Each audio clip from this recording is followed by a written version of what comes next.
Glory to God the Father and Son Yeshua Mashiach. Nehemiah chapter 2. Nehemiah intercedes with Artaxerxes.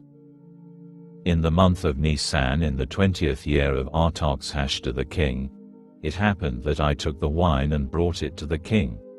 Prior to then I had never appeared sad in his presence. The king asked, "Why do you look so sad? You're not sick, so this must be some deep inner grief."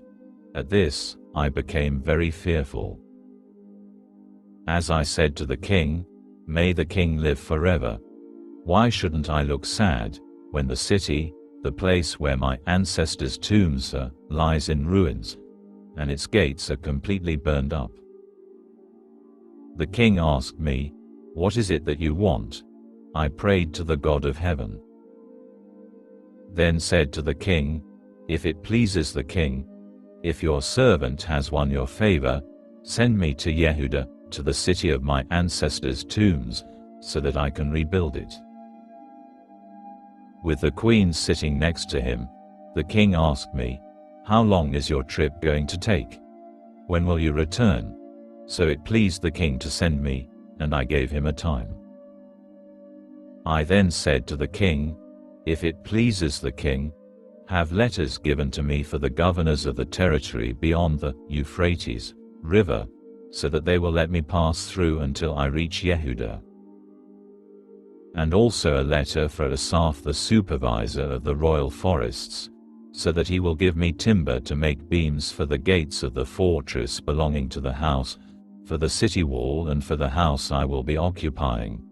The king gave me these, according to the good hand of my God on me. Nehemiah comes to Jerusalem. I went to the governors of the territory beyond the river and gave them the king's letters. The king had sent with me an escort of army captains and cavalry. When Sanballat the Horonite and Tobiah the servant, the Ammoni, heard about this, they were very displeased that someone had come to promote the welfare of the people of Israel. So I reached Jerusalem, after I had been there for 3 days. Nehemiah views the broken walls. I got up during the night, I and a few men with me. I hadn't told anyone what my God had put in my heart to do for Jerusalem, and I didn't take any animal with me except the animal on which I was riding. I went out by night through the valley gate, to the dragon's well and the dung gate, and inspected the places where the walls of Jerusalem were broken down and where its gates had been burned down. Then I went on to the fountain gate and the king's pool, but there was no room for the animal under me to pass. So I went up the valley in the dark and went on inspecting the wall. Then I turned back, entered through the valley gate and returned. Without the officials knowing where I had gone or what I had done. Till then, I hadn't said anything about this to the Judeans, Kohanim, nobles, officials or anyone who would be responsible for the work. Nehemiah exhorts the people. Afterwards, I said to them, "You see what a sad state we are in, how Jerusalem lies in ruins, with its gates burned up.